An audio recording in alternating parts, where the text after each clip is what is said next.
رسالت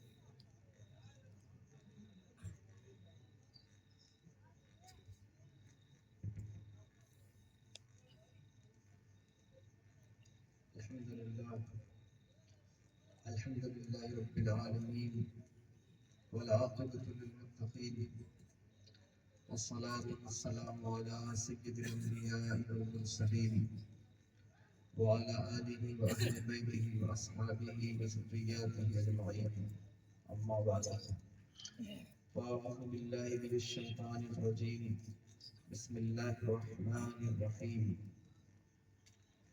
قل هل يستوي الذين يعلمون والذين لا يعلمون صدق الله العلي العظيم وبلغنا رسوله النبي الأمين الكريم ونحن على ذلك من الشاهدين والشاكرين والحمد لله رب العالمين. وقال الله تبارك وتعالى في شان حبيبه الكريم إن الله وملائكته يصلون على النبي يا أيها الذين آمنوا صلوا عليه وسلموا تسليما.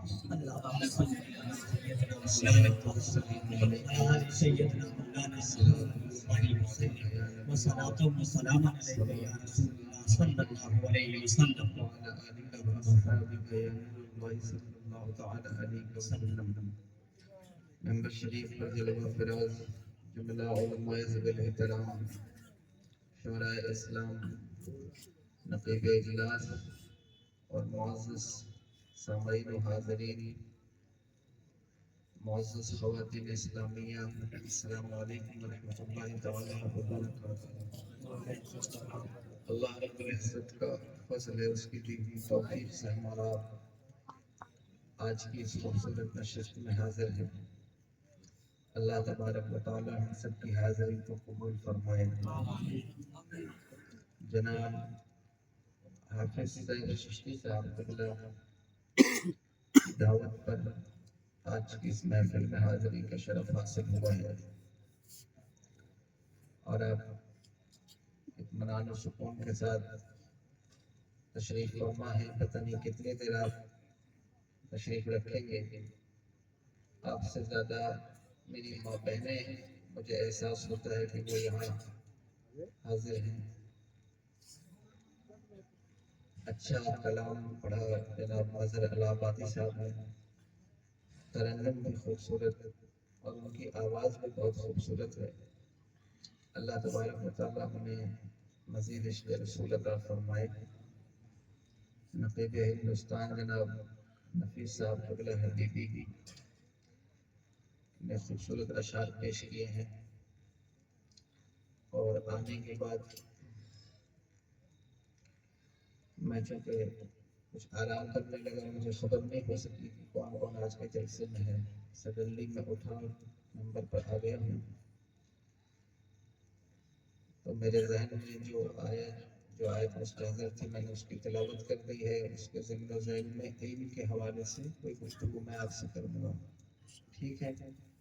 علم کی اہمیت علماء کی اہمیت کے حوالے سے چونکہ یہ شعبان المعظم کا مہینہ ہے اور زیادہ تر جو جلسوں میں ادھر شرکت ہو رہی ہے وہ تو آج 28 شعبان بن چکی ہے. آخری پروگرام ہے تو زیادہ تر علمی اہمیت کے حوالے سے گفتگو ہوئی ہے. تو آج بھی میں نے یہی آیت تلاوت کر دی ہے اور اسی پر کچھ گفتگو کروں گا. میں چاہتا ہوں کہ میں بھی اعلیٰ حضرت کے کلام سے کوئی دو چار شعر آپ کی خدمت میں پیش کروں گا. اس سے پہلے بآواز بلند درود پاک پڑھیں. اللہم محمد صلی اللہ علیہ وسلم محمد صلی اللہ علیہ وسلم وسلم علیہ الصلوۃ والسلام علیک یا رسول اللہ صلی اللہ علیہ وسلم.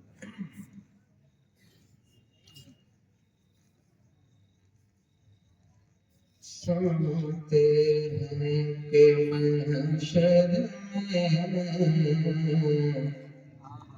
صرف ان کی رسائی ہے سنتے ہیں کہ محشر میں صرف ان کی رسائی ہے سنتے ہیں کہ محشر میں صرف ان کی رسائی ہے سنتے ہیں کہ محشر میں صرف ان کی رسائی ہے سنتے ہیں کہ محشر میں صرف ان کی رسائی صرف کی رسائی ہے گر ان کی رسائی ہے ان کی رسائی ہے جب جو بنائی کی رسائی نعرے تکبیر نعرے رسالت کلام آل محمد علماء نعرے تکبیر نعرے رسالت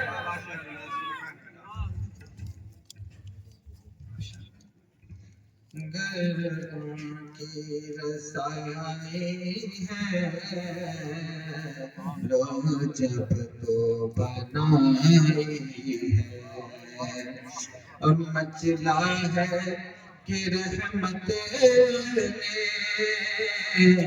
امید بنائی ہے مچلا ہے کہ رحمت نے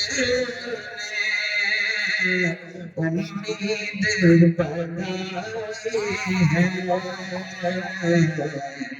کیا بات تیری مجھے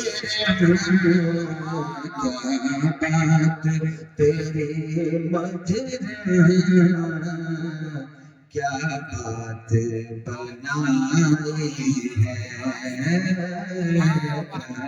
بات تیری مجھے کیا بات بنائی ہے کیا بات تیری مجھے کیا بات بنائی ہے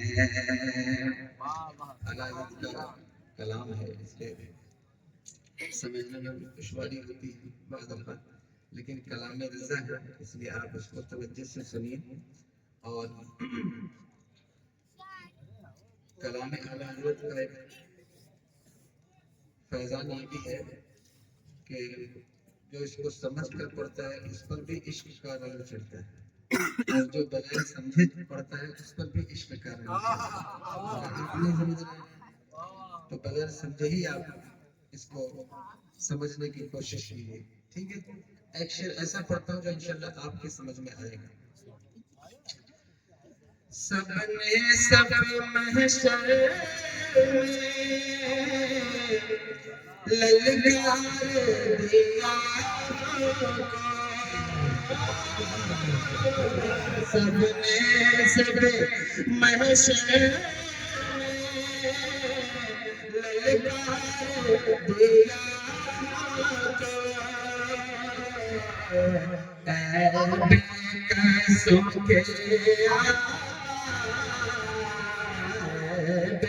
بے قصوں کے اب تیری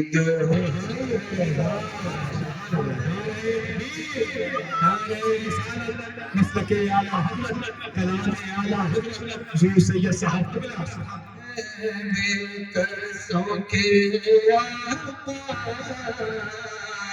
اب تیری دہائی ہے اچھا نہیں لگ رہا آپ کو نہیں لگا اصل میں اتنے بڑے بڑے شعراء کو سننے کے بعد مجھے جیسے انسان سے کیسے اچھا لگے گا لیکن جو کلام میں پڑھ رہا ہوں وہ کلام بہت خوبصورت ہے ایک اور شعر سنیے جو مجھے بہت پسند ہے. سمجھتے ہیں کہ محشر میں صرف ان کی رسائی ہے اور اب آپ سنبھالے تو کام اپنے سر جائے. اب آپ سنبھالے تو کام اپنے سر جائے. آپ سنبھالے کام اپنے سر جائے. ہم نے تو کمائی سب ہم نے تو کمائی سب کھیلوں میں گوائی. سنتے ہیں کہ محشر میں صرف ان کی رسائی ہے. ایک شعر مزہ ہے کہ چلے گئے. بازار عمل میں تو سادانہ بنا پڑا.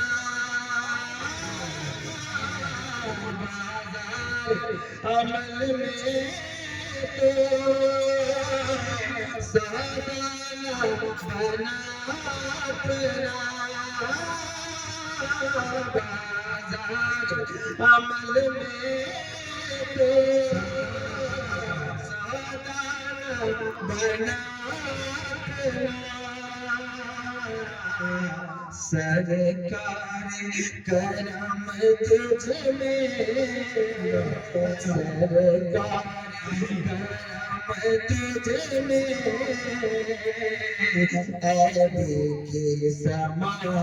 عیب کی سمائی ہے. سوچتے ہیں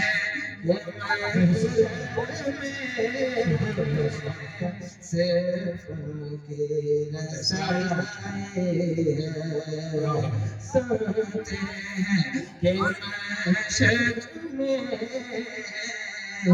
صرف کی رسائی ہے. اور مجرم کو نہ شرمائے احباب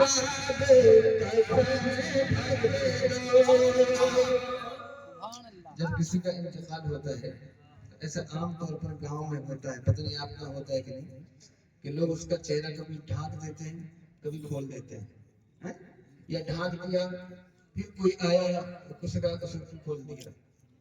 اور کچھ لوگ تو ایسے ہوتے ہیں کہ قبر میں اتارنے کے بعد بھی چہرہ کھول دیتے ہیں. اس نے پوچھا کیوں کھولا؟ کہا تاکہ آسمان دیکھے. وہ آسمان دیکھ کے کیا کرے گا؟ اور مصیبت یہ ہے کہ اس وقت کسی کو منع کرو کہ یہ عمل نہ کرو یا یہ عمل کرو تو وہ سب سے پہلے پوچھتا ہے کہ یہ قرآن میں کہاں لکھا ہے. یہ حدیث میں کہا کہ امام صاحب اگر کہہ دیں کہ ایسا عمل نہ کرو کہے گا کہ ناجائز ہے, حرام ہے, کیا ہے. بزرگوں کے ہم پسندیدہ نہیں. اور اس کی تائید میں ایک حدیث مصطفیٰ صلی اللہ تعالیٰ علیہ وآلہ وسلم کو حضور کا فرمان عالی شان ہمارے پاس موجود ہے کہ حضور نے ارشاد فرمایا کہ بعض اوقات مرنے والے کے اوپر عذاب کا سلسلہ اس کے گہوارے سے ہی شروع ہو جاتا ہے.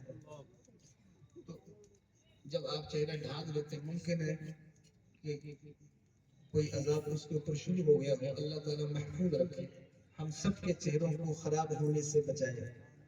کتنی رسوائی کی بات ہوگی کہ ساری زندگی جو لوگوں سے عزتیں وصول کرتا رہا ہے مرنے کے بعد اس کا چہرہ خراب ہو. اللہ نہ کرے لیکن ایسا ہو سکتا ہے. اس سے چہرہ ڈھانکنے کے بعد پھر کھولنا نہیں چاہیے کہ اب ڈھانک دیا ہے تو پھر نہ کھولو. ٹھیک ہے, بات سمجھ آ رہی ہے کہ نہیں؟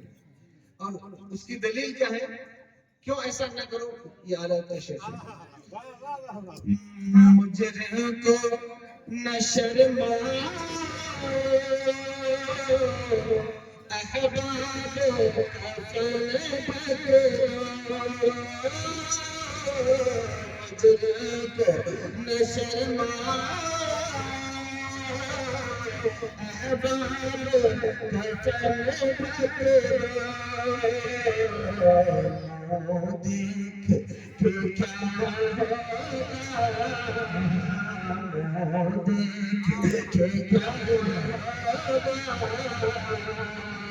پردے میں بھلا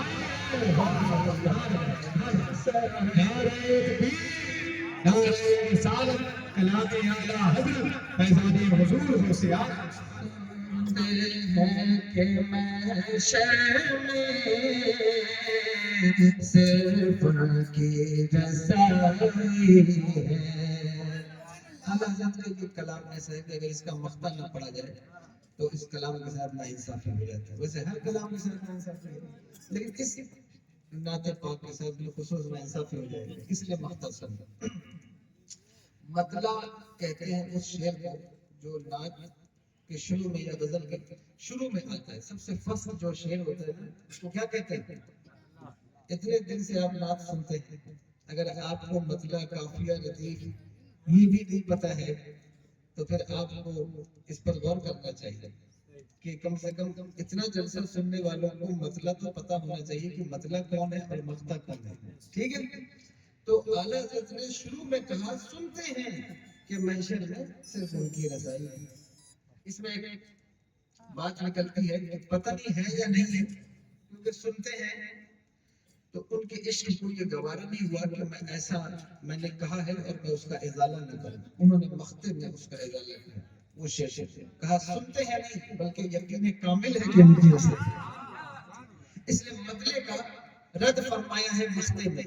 سنیے، مطلع میں یہ شک کیا تھا واللہ رضا واللہ، مطلع میں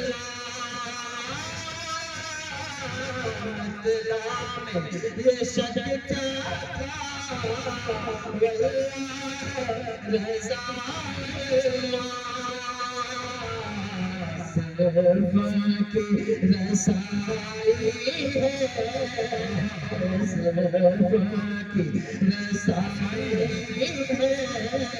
صرف کی رسائی ہے، صرف کی رسائی ہے، صرف کی رسائی کہ محشر میں صرف کی رسائی ہے، صرف کی رسائی ہے، صرف کی رسائی ہے۔ درود پڑھیے اللہ رب محمد صلی اللہ علیہ وسلم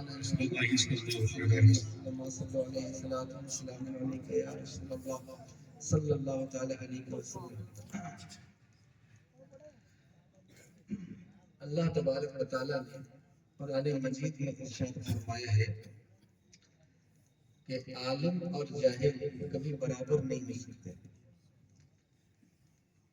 اگر انسان کو یہ خواہش ہے، اس کی ریکوائرمنٹ ہے کہ وہ پہچانا جائے یا اس کی عزت ہو، تو اس کے پاس کیا طریقہ کار ہے کہ وہ کیسے عزت حاصل کرے؟ عزت میں لالے ہیں یا نہیں؟ ہر کوئی چاہتا ہے میری عزت ہو۔ عزت حاصل کرنے کا طریقہ کیا ہے؟ فرمایا دولت کتنی بھی کما لے لیکن وہ عزت نہیں حاصل کر سکتا جو علم کے ذریعے سے عزت حاصل ہوتی ہے۔ کتنا ہی بڑا پولیٹیکل لیڈر بن جائے لیکن وہ عزت نہیں حاصل کر سکتا جو علم کے ذریعے سے حاصل ہوتی ہے۔ بات سمجھ میں آ رہی ہے نہیں سمجھ میں؟ یہ ایسے میں کسی کو کی تذلیل کے لیے یہ بات نہیں کہتا لیکن آپ کو سمجھانے کے لیے کہہ رہا ہوں کہ اگر آپ غور کریں پولیٹیکل لیڈرز پر تو آپ دیکھیں گے کہ اور بھی پولیٹیکل لیڈر ہیں لیکن کچھ ایسے لوگ ہیں جن کے پاس علم تھا، خواہ وہ عصری علوم ہی کیوں نہ ہو، ان کی ایک وقت، ان کا ایک معیار اپنے تو اپنے بیگانے میں تسلیم کرتے ہیں. مانتے ہیں یا نہیں مانتے؟ علم کی بنیاد پر. علم ایک ایسی چیز ہے جو انسان کو اس کے مشارکات سے ممتاز کر دیتا ہے. علم ایک ایسی چیز ہے جو انسان کی صفت ممیز ہے. یعنی فلاسفہ کہتے ہیں کہ انسان لطف کے ذریعے سے ممتاز ہے، لیکن صوفیہ کہتے ہیں انسان علم کے ذریعے سے ممتاز ہے. اگر علم نہ ہو تو انسان اپنے مشارکات سے ممتاز نہیں ہو سکتا. آپ ایسے مجھے دیکھ رہے ہیں، مجھے سمجھ میں نہیں آ رہا ہے کہ سمجھ کے دیکھ رہے ہیں یا سمجھنے کی غرض سے دیکھ رہے ہیں. رسپانسو ایٹیٹیوڈ ایسا ہونا چاہیے جو بولنے والے کو سمجھا سکے کہ آپ سمجھ رہے ہیں. آپ کے مطلب علم پر کلام کر رہا ہوں. چھوڑیے، انسان تو انسان ہے. جانور بھی اگر سیکھ جائے تو وہ بھی ممتاز ہو جاتا ہے. مثال دو، عام کتا جو آپ کے شہر میں گلیوں میں گھومتا ہے، وہ کتا اگر کسی جانور کا شکار کرے تو یہاں علماء بیٹھے ہیں، آپ ان سے پوچھئے وہ جانور جائز ہوگا؟ نہیں جائز ہوگا. لیکن ایک وہ کتا ہے جسے سکھایا گیا ہے، جسے تربیت دی گئی ہے، جسے شکاری کتا کہا جاتا ہے. اگر وہ کسی جانور کا شکار کرے تو وہ شکار جائز ہوگا. کس بنیاد پر؟ سیکھنے کی بنیاد پر، علم کی بنیاد پر. پتا چلا کہ سیکھنے کی بنیاد پر انسان تو انسان ہے، جانور بھی ممتاز ہو جاتا ہے. اگر سیکھنے کا جذبہ پیدا ہو جائے، اگر سیکھنے کا حوصلہ پیدا ہو جائے تو انسان تو انسان ہے، جانور بھی ممتاز ہوتا ہے. دیکھو قرآن مجید میں ایک سورہ ہے، اس سورہ کا نام ہے سورہ نمل. قرآن پڑھتے ہیں یا نہیں پڑھتے؟ قرآن پڑھا ہوا ہے یا نہیں پڑھا ہوا؟ جس نے قرآن نہ پڑھا ہوا ہوگا وہ بھی، اب رمضان شریف سامنے ہے، اللہ کا فضل ہے، اللہ آپ کو بھی رمضان تک لے جائے، ہمیں بھی رمضان تک لے جائے. اور مجھے امید ہے مردوں سے زیادہ میری بہنیں قرآن پڑھتی ہیں اور قرآن پڑھنے کا جذبہ رکھتی ہیں. اللہ انہیں سلامت رکھے. میں ان کی ناقدری نہیں کرتا، لیکن ایک بات بہنوں سے کہنا چاہتا ہوں، بڑی تعداد میں یہاں بہنیں بیٹھی ہوئی ہیں، ان سے کہتا ہوں میری بہنوں، یہ جو رمضان میں آپ کمپٹیشن کرتے ہیں قرآن پڑھنے کا کہ میں نے 5 ختم کیا ہے، تو نے 10 ختم کیا ہے، میں آپ سے التجا کرتا ہوں، اچھی بات ہے آپ زیادہ سے زیادہ تلاوت کیجئے، لیکن اس رمضان شریف کے اندر ایک ارادہ کر لیجئے کہ ہم قرآن پڑھیں گے ضرور، لیکن ہم میں سے جن کا مخرج ٹھیک نہیں ہے، جن کی تجوید ٹھیک نہیں ہے، کسی ایک معلمہ کو، کسی ایک عالمہ کو، یا اگر کوئی نہیں مل سکا تو درس قرآن کی آن لائن محفلوں کو جوائن کر کے اپنے قرآن کے مخرج اور تجوید کو صحیح کریں گے. اگر اس رمضان میں آپ نے تجوید اور مخرج کے ساتھ قرآن پڑھنا سیکھ لیا تو آپ کے 10 رمضان کے قرآن پر وہ ایک قرآن بھاری ہوگا. ارادہ کر لیجئے کہ ہمیں قرآن اس انداز میں. اور جو مرد بیٹھے ان سے بھی کہتا ہوں کہ خدا کے لیے قرآن پڑھنا سیکھو، خدا کے لیے قرآن پڑھنا سیکھو. واٹس ایپ چلانا اس انسان کو بھی آ گیا جو کبھی اسکول نہیں گیا، جو کبھی مدرسے نہیں گیا. 60 سال کی عمر ہے، 50 سال کی عمر ہے، دھیرے دھیرے واٹس ایپ چلانا سیکھ جاتے ہو. قرآن پڑھنا کیوں نہیں سیکھتے؟ لوگ کہتے ہیں حضرت، بوڑھے لوگوں کو دیکھتا ہوں، اکثر تقریروں میں یہ بات ریپیٹ کرتا ہوں کہ وہ واٹس ایپ چلا رہے، سوشل میڈیا استعمال کر رہے ہیں. ان سے پوچھتا ہوں چچا آپ کبھی اسکول نہیں گئے، آپ کو ABCD کا ایک لفظ نہیں آتا، یہ آپ نے واٹس ایپ کیسے یوز کرنا سیکھ لیا؟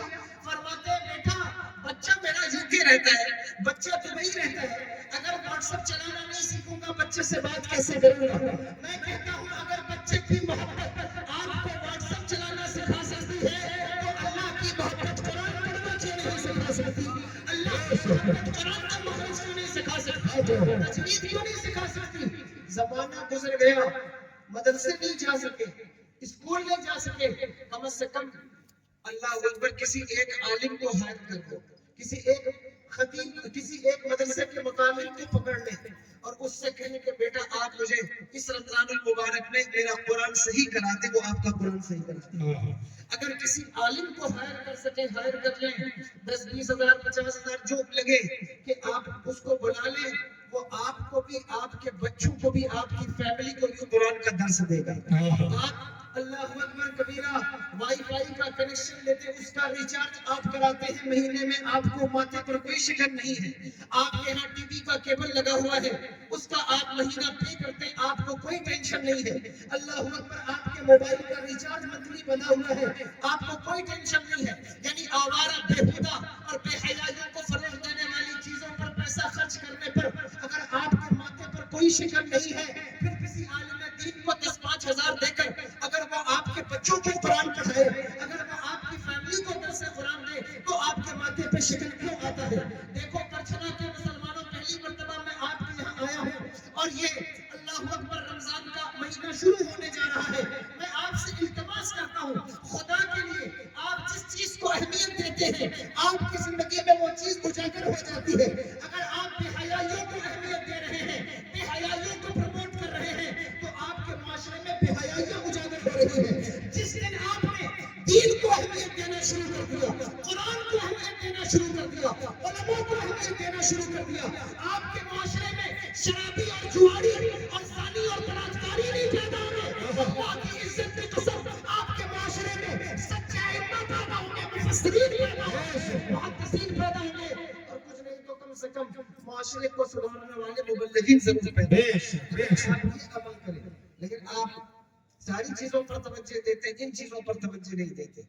10 روپے اگر مسجد کے امام پر خرچ ہو جائے تو یہ پریشانی کا سبب ہے، اور ہزاروں روپے آپ گٹکے پر مہینے پر پھونک دیں، سگریٹ پر پھونک دیں، آپ کو اس پر کوئی ٹینشن کی بات نہیں۔ آپ دین کو اتنا ہلکا کیوں سمجھتے ہیں؟ دین کو اتنا سستا کیوں سمجھتے ہیں؟ دین کی اہمیت کو سمجھو، دین کے وقار کو سمجھو۔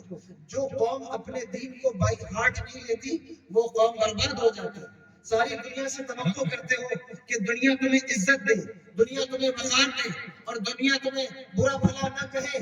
ساری دنیا سے اگر تمہاری یہ ایکسپیکٹیشن ہے، تمہیں چاہیے کہ تم دین کو وقار دو، دین کو عزت دو۔ جو قوم دین کو اہمیت نہیں دے گی، سر پٹک کر مر جائے، دنیا کبھی اسے اہمیت نہیں دے سکتی۔ سر پٹک کر ختم ہو جائے، دنیا اسے کبھی اہمیت نہیں دے۔ اگر آپ یہ سمجھتے ہیں کہ ہم اللہ اکبر 2-4 پیسے کما کر اہمیت حاصل کریں گے، غلطی پر ہے آپ۔ اگر آپ سمجھتے ہیں کہ ہم جو ہے وہ 2-4 کتابیں پڑھ کر اہمیت حاصل کر لیں گے، غلطی پر ہے۔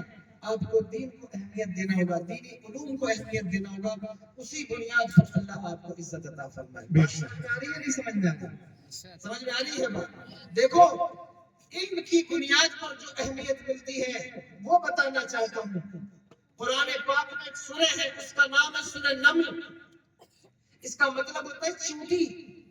چیونٹی جانتے ہو؟ اللہ اکبر، چیونٹی کے نام پر پوری سورہ ہے۔ کس بنیاد پر؟ علماء سے پوچھئے۔ اللہ کے نبی حضرت سلیمان علیہ السلام اپنا لشکر لے کر تشریف لے جا رہے ہیں، اور ان کا لشکر کیسا ہے کہ ان کے لشکر میں انسان بھی ہیں، جنات بھی ہیں، اور ان کے لشکر میں پرندے بھی ہیں۔ بڑا لشکر ہوتا ہے ان کا۔ اللہ نے ان کو ایک تخت دیا تھا جس پر وہ سوار ہو کر کے اڑا کرتے تھے، یعنی ایک فلائٹ تھی ان کے پاس، ایک پلین تھا۔ اور یہ کوئی ایسی بات نہیں ہے کہ کوئی منہ اٹھا کر اس کا انکار کرے۔ یہ بات جو بیان کر رہا ہوں یہ قرآن سے بیان کر رہا ہوں۔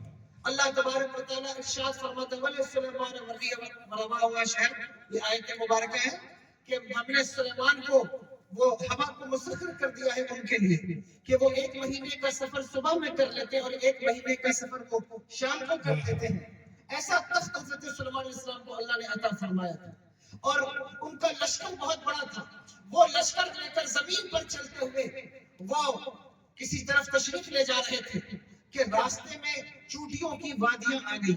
چونٹیوں کی وادی یعنی وادی نمل آ گئی، جو چونٹیوں کی وادی تھی۔ اللہ اکبر، آپ کہیں گے چونٹی کی بھی وادی ہوتی ہے؟ آپ میں سے جتنے لوگ اسکول گئے ہوں گے انہیں معلوم ہوگا کہ چونٹیاں اور پچھلے دور کے اندر چونٹیوں کا کیا بحران رہا ہے، یا آپ میں سے جو نیشنل جیوگرافی دیکھتا ہوگا یا ڈسکوری دیکھتا ہوگا اسے معلوم ہوگا کہ چونٹیوں کا قہر کیا ہوتا ہے۔ تو پوری وادی، وادی کہتے ہیں 2 پہاڑوں کے درمیان کی جگہ کو۔ بات سمجھ میں نہیں آئے گی، اشارہ ہاتھ سے کیجیے گا تو میں آپ اور ہلکا کر کے بیان کروں گا۔ آپ کا مبلغ مجھے پتہ نہیں ہے، لیکن میں جو گفتگو کر رہا ہوں بہت آسان کر کے کر رہا ہوں تاکہ آپ کو سمجھ میں آئے، اور آپ کی زبان میں گفتگو کر رہا ہوں۔ اللہ اکبر، وہ وادی میں چونٹیاں تھیں اور حضرت سلیمان علیہ السلام کا لشکر جو ہے وہ گزرنا چاہتا ہے. 3 فرسخ کی دوری پر ہے. 3 فرسخ کو کیلکولیٹ کریں تو 9 مائل بنتا ہے. 9 مائل مطلب 15-16 کلومیٹر کی دوری پر حضرت سلیمان علیہ السلام کا لشکر ہے اور چونٹیوں کی وادیوں سے قریب ہوا چاہتا ہے. ان چونٹیوں میں سے ایک چیٹی نے اپنی دوسری چونٹیوں سے کہا اے چونٹیوں اپنے اپنے سوراخ میں بلوں میں داخل ہو جاؤ, کہیں ایسا نہ ہو کہ اللہ کے نبی کا لشکر بے خبری میں تمہیں کچل ڈالے, عدم التفات کی وجہ سے تمہیں کچل ڈالے, یعنی اس کی توجہ نہ جائے اور تم روندی جاؤ, تمہاری جان چلی جائے. اس سے بہتر ہے کہ تم اپنی سوراخ میں داخل ہو جاؤ. کتنی دوری پر ہے لشکر؟ 3 فرسخ کی دوری پر, 9 مائل کی دوری پر, یعنی 15-16 کلومیٹر کی دوری پر. اللہ اکبر کبیرہ.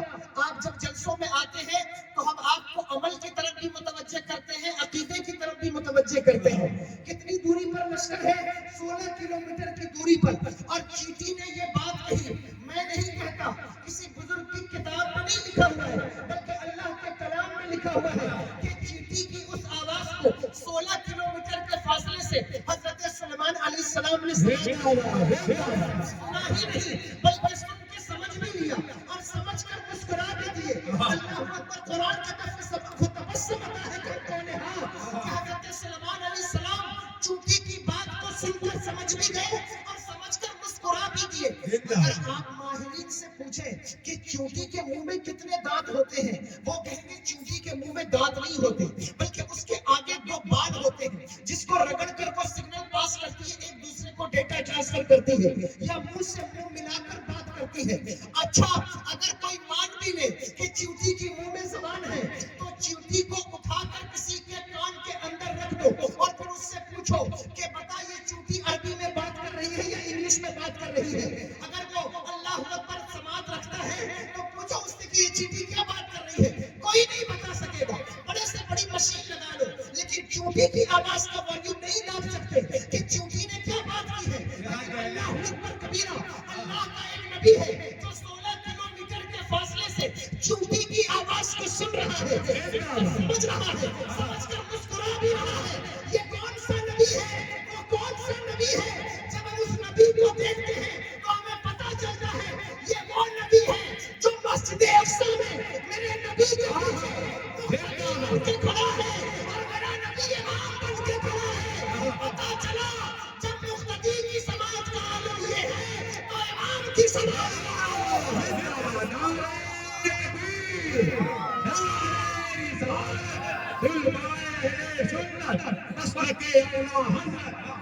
اب اگر کوئی تم سے آج کے بعد کہے کہ تم یہاں سے سلام پڑھتے ہو, کس نے تمہیں عقیدہ دیا ہے؟ اے بریلویوں بتاؤ یہ عقیدہ کہاں سے لائے ہو کہ یہاں سے سلام پڑھیں گے تو بنے خیزوں میں مصطفیٰ سنیں گے؟ اسے کہنا قرآن کی سورۃ نبی پڑھ. اگر چیٹی کی آواز کو اللہ کے نبی امام الانبیاء کے مقتدی حضرت سلیمان سماعت کر سکتے ہیں تو پھر فریاد امتی جو ممکن نہیں کہ خیر بشر کو خبر نہ.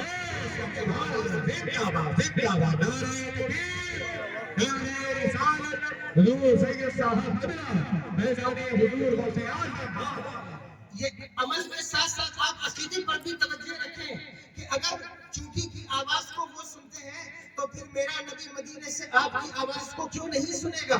یہ عام طور پر یہ لوگ بات کرتے ہیں کہ بھائی آپ کہتے ہیں یا رسول اللہ انظر حالنا, تو یہ یا کیوں کہتے ہو؟ کیا اللہ کے رسول سنتے ہیں؟ کیا وہ سماعت کرتے ہیں جو تم یا کہتے ہو؟ میں کہتا ہوں اپنی فکر کر, ہماری فکر نہ کر, اس لیے کہ ہمارے عقیدے اور ایمان کو دلیل کی زبان عطا کرنے والا اللہ اکبر کبیرہ کوئی بدبودار شخص نہیں بلکہ بریلی کا خاصہ ہے جس نے ہمارے عقیدے کو دلیل کی زبان عطا کی اور ارشاد فرمایا دور و نزدیک کے سننے والے مختار گانے والے کرامت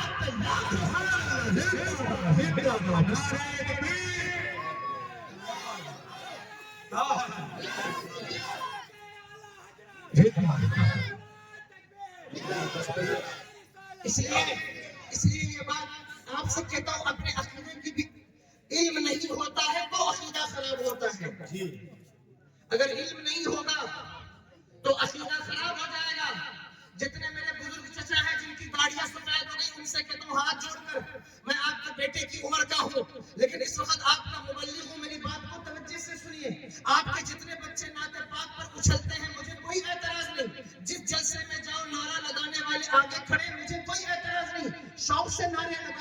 ہو لیکن کم سے کم اپنے عقیدے کا علم تمہیں حاصل ہونا چاہیے. ایسا نہ ہو کہ تم نعت پاک پر اشعار پر تقریر پر اچھل کر نعرے لگاتے رہو لیکن اگر کوئی تمہارے عقیدے پر حملہ کرے تو تمہارے عقیدے کی دیوار گر جائے. اور اللہ اکبر کبیرہ 10 سال جلسوں میں بیٹھنے کے بعد بھی اگر تم اپنا ایمان اور عقیدہ نہیں بچا سکے تو اللہ اکبر کبیرہ جلسوں کی کتنی بڑی بدنامی کی بات ہے.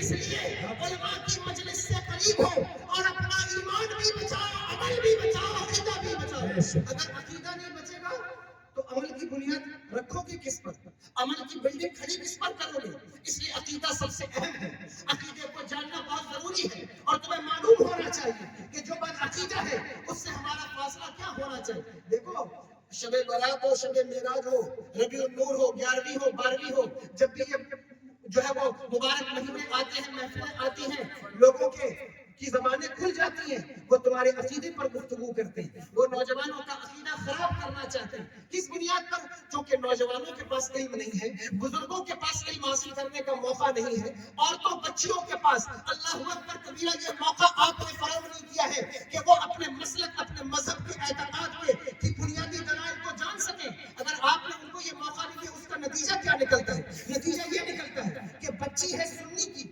اور شادی ہو گئی کسی بد عقیدہ سے. صاحب اگر شادی ہو گئی کسی بد عقیدہ سے تو وہ بد عقیدہ پورے سنی کو بد عقیدہ بنا دے گا. میں کہتا ہوں آخر ایسا کیوں ہے کہ ایک بچی سنی کی کسی بد عقیدہ کے گھر جائے تو پورے گھر کو بد عقیدہ بنا دے؟ نہیں, ہونا تو یہ چاہیے تھا کہ سنی کی بیٹی تھی, عشق رسول اس کے کلیجے میں معجزن ہوتا, اللہ اکبر کبیرہ عقیدہ اتنا مضبوط ہوتا کہ وہ جس گھر پر قدم رکھتی وہاں سے بد عقیدگی کو دور کر کے کیوں؟ اس لیے کہ آپ نے انہیں پڑھنے کا اور عقیدہ سیکھنے کا موقع فراہم نہیں کیا. دیکھو عقیدہ بہت اہم چیز ہے اور یہ علم نہ ہونے کی وجہ سے برباد ہو رہا ہے. آج کنڈیشن یہ ہے کہ ہر کوئی آپ کو دین کا نام لے کر پیٹ رہا ہے, دین کا نام لے کر پیٹتا ہے. وہ کہتا ہے کہ تم جلسہ کر رہے ہو, کھڑے ہو کر سلام پڑھ رہے ہو, تم فاتحہ کر رہے ہو, غری نواز کی چھٹی کر رہے ہو, یہ کہاں قرآن میں موجود ہے؟ غوث اعظم کی 11ویں قسم کہاں قرآن میں موجود ہے؟ یہ بات علم سے متعلق ہے. اگر علم ہوگا تو آپ کہیں گے کہ قرآن کسی شادی کا صحرا نہیں ہے, قرآن کوئی ناول کی کتاب نہیں ہے جس میں ہر کسی کا نام لکھا جائے کہ 11ویں کا نام ہو, 12ویں کا نام ہو. قرآن قانون کی کتاب ہے, وزڈم کی کتاب ہے. ہم اس سے قانون لیتے ہیں اور پھر اس قانون کو اپنی زندگی پر اپلائی کرتے ہیں. پھر ہم دیکھتے ہیں کہ یہ بات قرآن سے میچ ہوتی ہے یا نہیں میچ ہوتی. اس لیے آپ کو علمی محفلوں میں بیٹھنا چاہیے اور علمی ذوق پیدا کرنا چاہیے. بچیوں سے کہتا ہوں, میری بہنوں سے, اتنا علم حاصل کرو کہ کم سے کم اپنے بچوں کو عاشق رسول بنا سکیں. اتنا علم حاصل کرو, علم سے جینا چراؤ. تم نے انٹر کر لیا ہے, گریجویشن کر لیا ہے, یا آپ سائنس کی اسٹوڈنٹ ہیں, جو بھی ہیں, آپ کو چاہیے کہ آپ اتنا علم حاصل کریں کہ آپ کی کوکھ سے پیدا ہونے والا بچہ عاشق رسول بنے, غدار رسول نہ بنے. یہ علم آپ کے لیے لازم ہے, ضروری ہے. میری بہنوں, تم تاریخ پڑھو اپنے اکابرین کی اور اسلام کے ماؤں کی, تمہیں پتہ چلے گا ماؤں کا جو کردار ہے بچوں کی تربیت میں, تعلیم میں, عقیدے میں, وہ باپ کا کردار نہیں ہے. اس لیے بچوں کو زیادہ ضرورت ہے کہ وہ علمی پیشکش کریں. جس وقت بغداد کو تار کیا تاتاریوں نے اور مسلمانوں کو مار ڈالا, یہ بات ہسٹری سے متعلق ہے, مار ڈالا, کوئی مسلمان دور دور تک نظر نہیں آتا تھا, لیکن مسلمانوں کی عورتیں بچی تھیں. دریائے دجلہ 11 دن خون سے لال ہو کر بہتا رہا ہے بغداد میں. یونیورسٹی جلائی گئی, مدرسے توڑے گئے, لیکن عورتیں محفوظ تھیں. تاتاریوں نے اسلام کی شہزادیوں سے نکاح کر دیا اور ان کو اپنے عہد میں لے لیا. اسلام کی شہزادیوں نے اف تک نہ کیا, خاموش تھی. لیکن ان کے اندر ان کے ماں باپ نے ان کی وہ پرورش کی تھی, وہ عقیدہ اور عشق رسول سکھایا تھا کہ جب ان بچیوں نے تاتاریوں سے نکاح تو کر لیا, لیکن جب تاتاریوں کی اولاد پیدا ہوئی تو ان بچوں کو تاتاری نہیں بلکہ مصطفیٰ جان احمد کو نوکر بنا دیا, مصطفیٰ جان احمد کو غلام بنایا. اگر تاریخ بغداد کو ڈیپلی پڑھو تو تمہیں پتہ چلے گا بغداد میں آنے والا انقلاب ان ماؤں کی بدولت ہے جنہوں نے اپنے بچوں کو مسلمان بنایا. جس کو اقبال نے کہا کہ تو نہ مٹ جائے گا ایران کے مٹ جانے سے، نشے میں کو غرض کیا پیمانے سے، ہے آیا فتنے تاتار کے افسانے سے، پاسباں مل گئے کعبے کے سرے خانے سے۔ اقبال نے کہا اس سے پتا چلا ان ماؤں کا عقیدہ کتنا مضبوط تھا۔ لیکن آج اگر ماؤں سے کوئی پوچھے بہنوں سے کہ شب برات کا حلوہ اس کا ثبوت کہاں سے لائی ہے، اللہ اکبر کبیرہ، یہ ایک اہم بات ہے، غور کرنے کی بات ہے، توجہ کرنے کی بات ہے۔ آپ کے جو معمولات ہیں اگر اس پر آپ علم نہیں حاصل کریں گی، وہ علم نہیں ہوگا، عقیدہ ٹوٹ جائے گا، عقیدے کی دیوار گر جائے گا۔ اس لیے علم حاصل کیا، علم کی طرف پیش قدمی کی۔ میں جلدی اپنی بات پوری کر رہا ہوں۔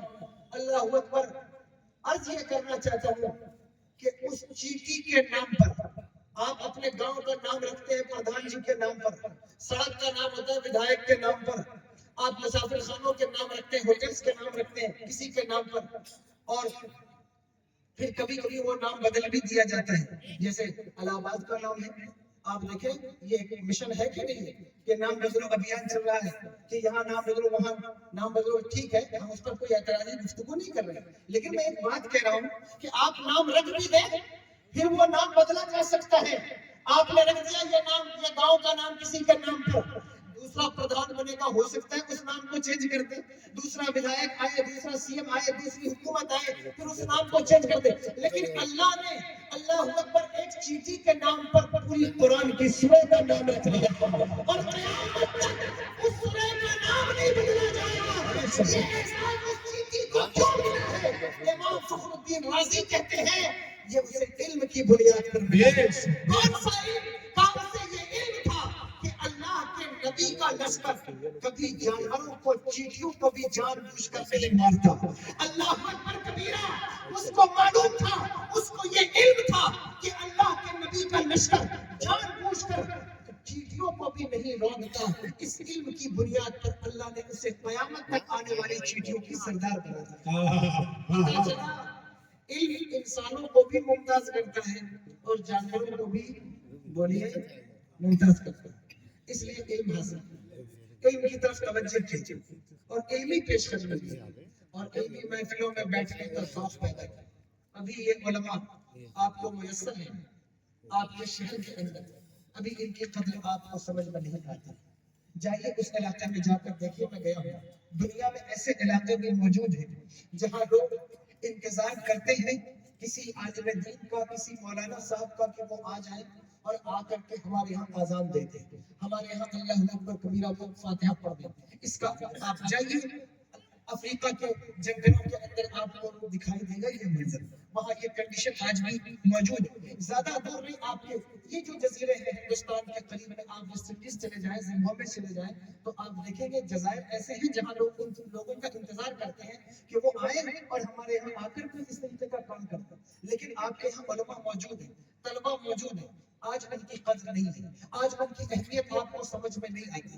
حضور سرور دو عالم صلی اللہ تعالی علیہ وآلہ وسلم کا ارشاد عالی شان ہے، حضور نے ارشاد فرمایا کہ صبح اس عالم میں کرنا کہ تم عالم ہو، توجہ ہے، صبح اس عالم میں کرنا کہ تم عالم ہو، اگر یہ نہ کر سکو تو کم سے کم اس طرح کرنا کہ تم طالب علم ہو، علم سیکھنے والے بنو، اور اگر علم سیکھنے والے نہیں بن سکتے تو اللہ اکبر علماء کی صحبت اختیار کرنے والے بنو، اور اگر علماء کی صحبت اختیار کرنے والے نہیں بن سکتے تو علماء سے محبت کرنے والے بنو، اور فرمایا ولا تکونوا خامس، پانچواں مت بننا، یعنی علماء سے دشمنی کرنے والے مت بننا، علماء سے بغض رکھنے والے مت بننا، علماء سے حسد کرنے والے مت بننا، علماء کی چغلی کرنے والے مت بننا، علماء سے محبت کرنے والے بننا۔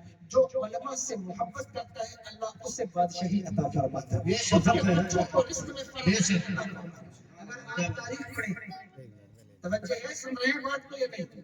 اگر آپ تاریخ پڑھیں آپ دیکھیں گے کہ بادشاہوں کی زندگی میں علماء کی قدر آپ کو نظر آئے گی۔ اگر آپ بادشاہت کا خواب دیکھتے ہیں، وقار کا خواب دیکھتے ہیں، آپ کو چاہیے کہ آپ علم حاصل کریں، علم نہیں حاصل کر سکتے علماء سے محبت کیا کریں، علم والوں سے پیار کیا کریں، ان کی ناقدری نہ کریں۔ محمود غزنوی اپنی چھت پر، حویلی کی چھت پر قلعے کی ٹہل رہے تھے اور انہوں نے دیکھا کہ ایک چھوٹا بچہ ان کے قلعے کی مشال کی روشنی میں کتابوں کی چند سطریں پڑھتا ہے پھر واپس چلا جاتا ہے. ان کو بڑی حیرانی ہوئی, تجسس ہوا کہ یہ بچہ بار بار آتا ہے اور چند سطریں پڑھ کر پھر واپس چلا جاتا ہے. اللہ اکبر کبیرہ. وہ نیچے اترے, خادموں سے پوچھا یہ کون بچہ ہے؟ تو خادم جواب نہ دے سکے, وہ آگے بڑھے اور جب وہ بچہ آیا اس کو پکڑا اور پکڑ کر پوچھا کہ تو کیا کر رہا ہے؟ اس نے کہا حضور میں علم حاصل کر رہا ہوں, علم حاصل کر رہا ہوں. توجہ ہے آپ کی؟ چھوٹا بچہ ہے, وہ کہتے ہیں میں علم حاصل کر رہا ہوں. یہ میرے سامنے بچے بیٹھے, نوجوان بیٹھے, ان کے جیب میں ٹٹولو تو 2 لاکھ کے موبائل نکلیں گے, لیکن اگر ان سے پوچھو کہ اس موبائل کا اسپیلنگ کیا ہے, بعض اوقات کے نہیں بتا سکیں گے.